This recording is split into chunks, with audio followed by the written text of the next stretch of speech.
जाहिर है कुछ हैपनिंग्स जो हम पॉलिटिकल सिनेरियो पे उमर साहब देख रहे हैं। कल बड़ा इंपॉर्टेंट फैसला और तफसीली फैसला आया। सबसे पहले तो तहरीक इंसाफ के नज़दीक इस फैसले के हवाले से आप क्या कमेंट करेंगे? देखिए, तहरीक इंसाफ का तो इरमला पहले दिन से ये मौक़िफ़ है कि ये जो मखसूस नशिस्तें हैं ये तहरीक इंसाफ की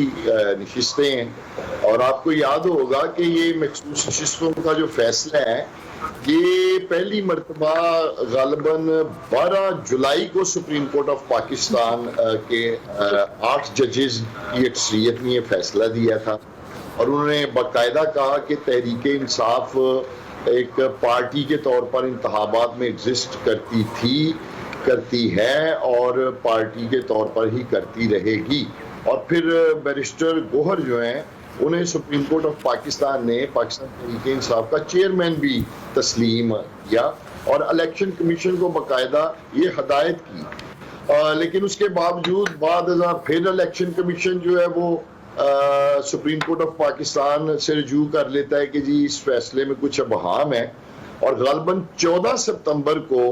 दोबारा सुप्रीम कोर्ट ऑफ पाकिस्तान जो है वो इलेक्शन कमीशन का वो अबहाम दूर करते हुए फिर से एक मुख्तसर फैसला जारी करती है कि तहरीक इंसाफ ही की ये मखसूस नशिस्तें हैं और उन्हीं को ये नशिस्तें जो हैं वो बाकायदा अलाट की जाए। और अब 2 रोज कबल इसका बाकायदा जो है वो एक तफसीली फैसला जो सुप्रीम कोर्ट ऑफ पाकिस्तान का है वो आ गया, ठीक हो गया, तफसीली फैसला आ गया। अच्छा, इस फैसले के अंदर जी 2 जजेस के कंडक्ट पर भी सवाल उठाया गया है कि जिन्होंने अक़लियती फैसला तहरीर भी किया था और ये कहा गया है कि जिस अंदाज में अक्सरियती फैसले पर इख्तलाफ किया गया वो अदालत की या सुप्रीम कोर्ट की साख को भी मुतासिर कर रहा है। क्या आप भी समझते हैं कि जो इख्तलाफ या जिस तरह से उन 2 जजेस ने बाकी जो मेंबर्स हैं या बाकी जो उस फैसले का हिस्सा जजेस हैं उस पर एतराज़ात उठाए हैं वो जस्टिफाइड नहीं है? देखिए इरमला, यकीनी तौर पर अगर ये बात तफसीली फैसले में आई है जो कि तफसीली फैसला एक जजेस की अक्सरियत ने लिखा है, न सिर्फ उन्होंने ये लिखा है इनके कंडक्ट के बारे में बल्कि उन्होंने कहा कि इन 2 जजेस के जो इख्तलाफी नोट है उसमें तो बाकायदा इलेक्शन कमीशन को इनकरेज किया गया है कि आप सुप्रीम कोर्ट ऑफ पाकिस्तान के इस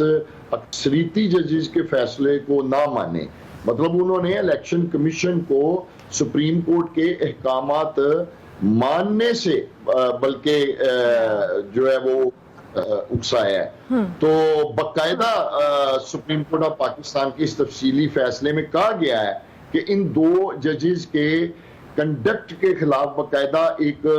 कमीशन बना के इंक्वायरी भी की जाएगी। सुप्रीम कोर्ट के जजेस ने उसमें यह भी लिखा है कि इख्तिलाफी नोट लिखना इन जजेस का हक था, ये जरूर लिखते, लेकिन ये तो इन्होंने बाकायदा एक जैसे सुप्रीम कोर्ट ऑफ पाकिस्तान और अदलिया के ऊपर एक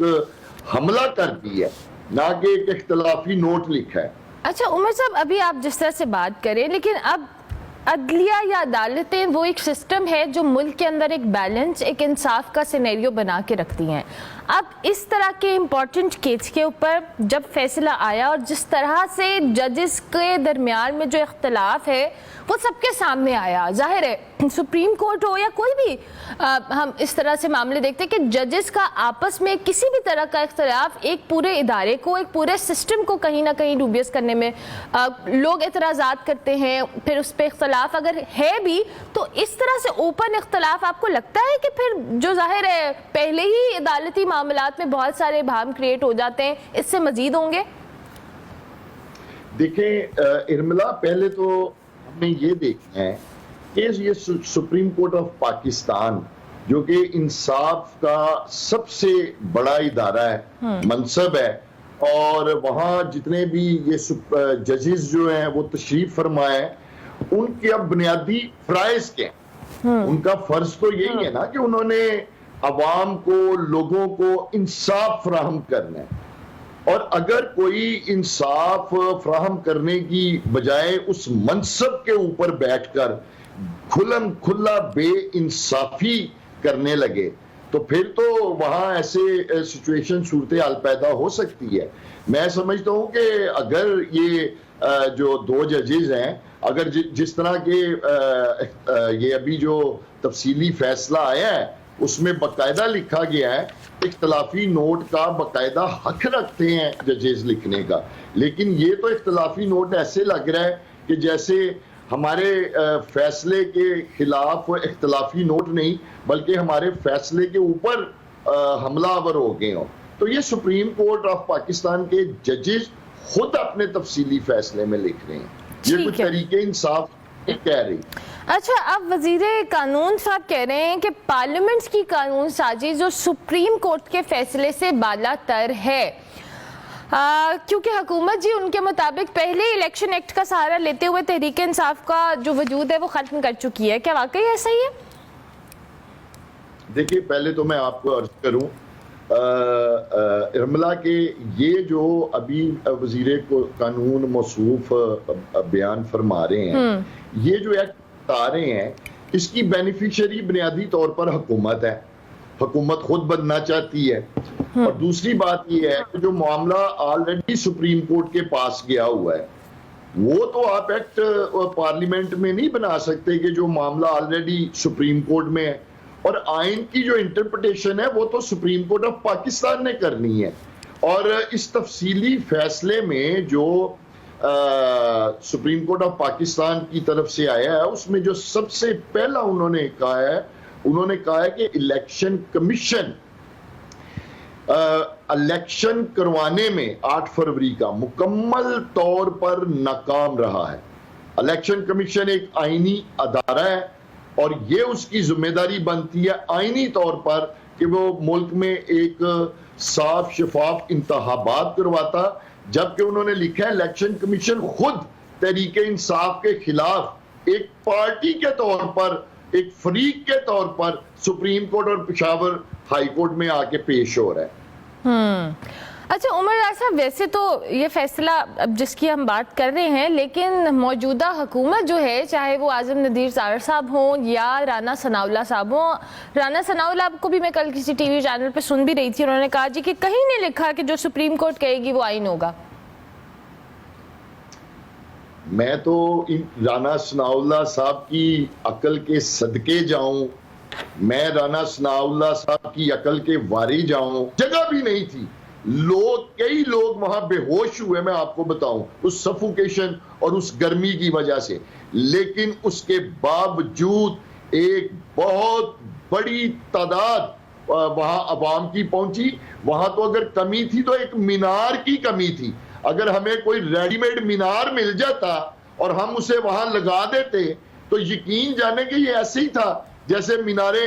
पाकिस्तान में बहुत बड़ा जलसा हो रहा है। ज़बरदस्त, यानी आप सेटिस्फाई हैं कि लोग आए हैं तमाम तर मुश्किलात के बावजूद। अच्छा, अलीमीन गंडापुर साहब भी आ रहे थे, उन्होंने खिताब भी करना था, उससे पहले हुकूमत कहे जा रही थी जी कि माफ़ी मांगेंगे, तो अलीमीन गंडापुर साहब ने वीडियो मैसेज में कहा कि क्यों माफ़ी मांगूं, किस बात की माफ़ी मांगूं, और फिर उनका खिताब भी नहीं हो पाया। ज़ाहिर जब तक वो पहुंचे अपने कारकुनान के साथ तब तक जलसे का वक्त ख़त्म हो गया था। कहने वाले ये कह रहे उमर डार साहब के हो सकते हैं ऑन पर्पस अलीमीन गंडापुर साहब को खिताब ना करने दिया गया हो, क्योंकि पहले ही मामला बड़े ट्रिगर हुए थे जो लास्ट टाइम उन्होंने एक धुआंधार खिताब किया था। नहीं उर्मिला, पहले तो मैं आपको एक अर्ज करूं जी कि हुकूमत ने जो सबसे मैं समझता हूं गैर जिम्मेदारी का मुजाहरा किया, एक मुजरमाना गफलत की जो मुर्तकिब हुई हुकूमत इस जलसे में, वो था जब ये जोर जबरदस्ती इन्होंने कंटेनर के ऊपर चढ़ के वहां लाइट्स का स्विच ऑफ कर दिया, तारें खींच दी। वहां हजारों की तादाद में फैमिलीज और लोग थे और इन्होंने उन सब की जानों को दाव के ऊपर लगा दिया। वहां अंधेरा हो गया, वहां जिस तरह से लोग जख्मी हुए, गिरे, वो मैं बयान नहीं कर सकता। ये इंतहाई हुकूमत का एक मुजरमाना फेल मैं इसे समझता हूं कि एक ऐसे इलाके में, एक ऐसी जगह पर जहां हजारों लाखों का इज्तिमा है, वहां की तमाम लाइट्स, जहां फैमिलीज हैं, खवातीन हैं, बच्चे हैं, उन्होंने अंधेरे में उस सारे इलाके को जो है वो डबो दिया। बहुत सारी खवातीन, बच्चे, लोग वहां बेचारे जख्मी हुए हैं। मैं आपको बताऊं, ये तो शुक्र है अल्लाह ताला का कि कोई जानी नुकसान नहीं हो गया। दूसरी बात, अली अमीन गंडापुर साहब रास्ते में जिस तरह वो आपने सोशल मीडिया पे भी देखा होगा रुकावटों को अबूर करते हुए आ रहे थे, जब वो जलसा का पहुंचे तो मैंने आपको बताया उनके पहुंचने से कबल ही हुकूमत जो है वहां स्ट्रीट लाइटें और वो जो लाइट्स थी जिस तरह उन्होंने जोर जबरदस्ती की और उसको बंद किया, इंतहाई मैं समझता हूं ये एक जुल्म और मजीद ज्यादती हुकूमत ने की। ठीक है, आगे अब अली अमीन गंडापुर साहब ने मियांवाली में जलसे को कहा है, जबकि बानी पीटीआई का 28 सितंबर को रावलपिंडी में जलसे का ऐलान किया है। ज़ाहिर है लाहौर जलसे से पहले भी 5 दफ़ा ये मुलतवी हुआ, मनसूख हुआ, इजाज़त के मसले थे। आपको लगता है रावलपिंडी और मियांवाली के जो जलसे हैं ये करने में तहरीक इंसाफ को मुश्किलात नहीं होंगी? देखिए, पहली तो बात यह है कि इरमला जलसा करना एक सियासी जमात का आईनी और जमहूरी हक होता है। यानी मैं इनसे पूछता हूं कि जब इमरान खान साहब की हुकूमत थी, पाकिस्तान तहरीके इंसाफ की हुकूमत थी, मुस्लिम लीग नून, पीपल्स पार्टी, जमीयत उलमा इस्लाम, ये जब भी आपको याद होगा इस्लामाबाद के में आए, एहतजाज के लिए आए, जलसों के लिए आए, कभी इमरान खान साहब की हुकूमत में ना पकड़ दकड़ की गई, ना कंटेनर लगा के रास्तों में रुकावटें खड़ी की गई, बल्कि खुले दिल जो एक